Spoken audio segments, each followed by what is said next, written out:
যে সৌদি আরবিয়ায় কিছু আমরা বহু আগে, দ্যাট ইজ 73-74 সনে আমাদের এখান থেকে কিছু রোহিঙ্গারা ওখানে গিয়েছিল।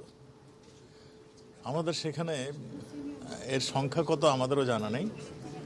তারা আমাদেরকে জানিয়েছিলেন প্রায় 69,000-এর মতো, সামথিং মেবি কম বেশি হতে পারে।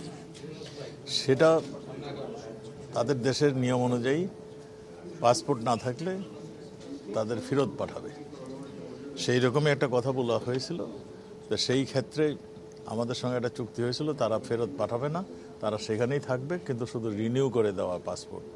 সেই চুক্তিতে আমাদের সঙ্গে একটা মেমোরেন্ডাম অফ আন্ডারস্ট্যান্ডিং হয়েছিল। আমরা সেটা মানে কোনোখানে আমরা স্লো যাচ্ছি কেন কিংবা আমাদের কোনো অসুবিধা আছে কিনা সেইটা দেখার জন্য তেনা আসছিলেন। আমাদের এই বিষয় ছাড়াও আরও অনেক বিষয় আলাপ হয়েছে।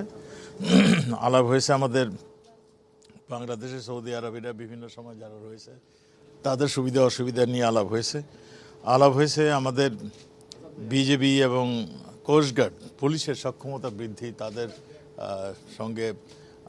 সঙ্গে আন্ডারস্ট্যান্ডিংয়ের মাধ্যমে সক্ষমতা বৃদ্ধির কথা আলাপ হয়েছে। একই সঙ্গে বাংলাদেশেও আমাদের যে বাংলাদেশে প্রশিক্ষণ কেন্দ্রগুলি আছে তাদেরকেও আমরা বলছি যে আমাদের এখানেও পাঠাতে, তাহলে আমাদের দুই দেশের মধ্যে একটা ফ্রেন্ডশিপ, একটা মানে আমাদের যে সিকিউরিটি সার্ভিস তাদের মধ্যে একটা আন্ডারস্ট্যান্ডিং আরও বৃদ্ধি হবে। তারা প্রস্তাব করেছে দুই দেশের বন্দি বিনিময় চুক্তির কথা তারা প্রস্তাব করেছে।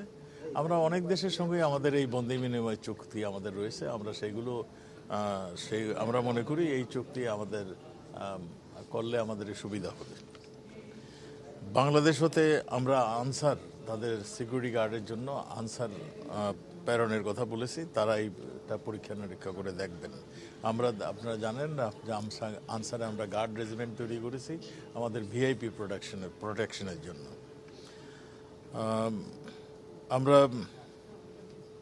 আমরা রোহিঙ্গাদের নিয়ে কথা বলেছি। রোহিঙ্গাদের তারা এটা খুব সিরিয়াসলি সবসময় চিন্তা করেন এবং যত তাড়াতাড়ি ফেরত পাঠানো যায় সেটা নিয়ে তারাও কাজ করছেন এবং করবেন বলে আমাদেরকে জানিয়েছে।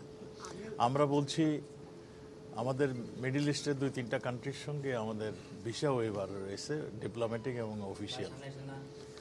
আমাদের ইউএইর সঙ্গে আমাদের কথাবার্তা চলছে, হয়তো আমরা ভবিষ্যতে ইউএর সঙ্গে সেইটা আমরা চুক্তি সম্পন্ন করতে পারবো। আমরা বলেছি যে তোমাদের সঙ্গে আমরা সেই চুক্তিটা করতে চাই। তারা মানে এইখানে সম্মত হয়েছে, গ্রাউন্ড ওয়ার্কের জন্য তারা বিস্তারিত আরও আলাপ আলোচনার মাধ্যমে এটা দিকে এগিয়ে যাবেন, আমাদেরকে সেটা বলছেন। এই ছিল মোটামুটি কথা। এখন তারা কিন্তু ফেরত পাঠাবে না কেউকে, তারা ওই দেশে নাগরিকত্ব দিবে না, কিন্তু কিভাবে থাকবে তাদের কিছু ডকুমেন্ট প্রয়োজন, সেই জন্যই তারা আমাদেরকে সেই অনুরোধটা করেছিলেন। আমরা গত বছর সেইটা সাইন করেছিলাম চুক্তিতে। আমাদের সেইখানে আমাদের কোনো অসুবিধা হচ্ছে কিনা কিংবা কোনো রকম কোনোখানে লোফল আছে কিনা সেইটাই আমাদের সঙ্গে সরাসরি কথা বলার জন্য সেটা আসছিলেন। তাদেরকে না আমরা তারা তো বাংলাদেশে পাসপোর্ট নিয়ে গিয়েছে, কাজে শুধু আমরা রিনিউয়াল করে দিব, আর অন্য কিছু নয়। সেক্ষেত্রে তাদের ন্যাশনালিটিটা হবে রোহিঙ্গা হিসাবে, কিন্তু তাদের জন্মস্থান ওইগুলি সবগুলি পাসপোর্টে যেভাবে আছে সেভাবেই থাকবে। তাদের ওখানে পাসপোর্টটা এখন আমার সামনে নয়, পাসপোর্টটা থাকলে আপনারা বুঝতে পারতেন, এখন তো আমি দেখাইতে পারিনি। Thank you. হজের নিরাপত্তা বিষয় এবার তো নানান রকমের ঝামেলা ছিল। হজ নিয়ে আরও সুন্দর ব্যবস্থা হয়েছে ইতিমধ্যে, আপনারা দেখেছেন। আমাদের দেশে ইমিগ্রেশন সিস্টেম এখানে চালু হয়ে গিয়েছে। এইখানে ইমিগ্রেশন করে আর ওখানে আর মুহূর্তের জন্য অপেক্ষা করতে হয় না, আর গাড়িতে উঠে যায়।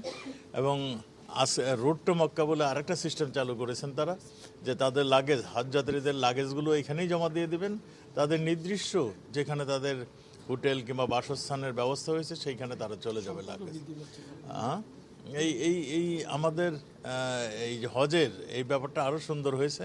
আমরা আশা করি আমাদের হজযাত্রী যারা যাচ্ছেন তারা এই সুযোগটা অ্যাভেল করবেন এবং তাদের আজকে যে ইন্টেরিয়র মিনিস্টার সাহেব যে আসছিলেন তিনি আমাদের সঙ্গে দুই দেশের সম্পর্ক বৃদ্ধির জন্য আরও কাজ করছেন এবং তিনি বলছেন যে আমাদের সম্পর্ক আরও বৃদ্ধি হবে, আরও স্ট্রং হবে। আমাদের 30 লক্ষ লোক, প্রায় 30 লক্ষ লোক সেখানে কাজ করছেন। আমাদের এই সংখ্যা আরও বাড়বে বলে তিনি করেছেন।